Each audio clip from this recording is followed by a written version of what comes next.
Alright mga kalaro at kababata, wanna share. Ito yung Ultraman base.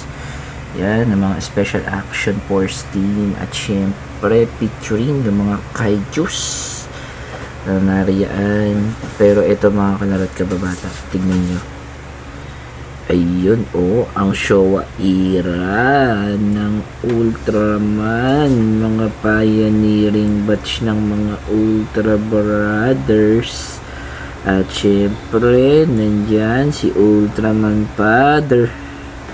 At meron pa si Ultraman Jodus, si AT, si Astra, si Ultraman Jack, at may Omextra pa, at si Ace. At tignan niyo po yung mga kasama nating mga kaiju sa likod na mga naipon natin, mga kalaro at kababata.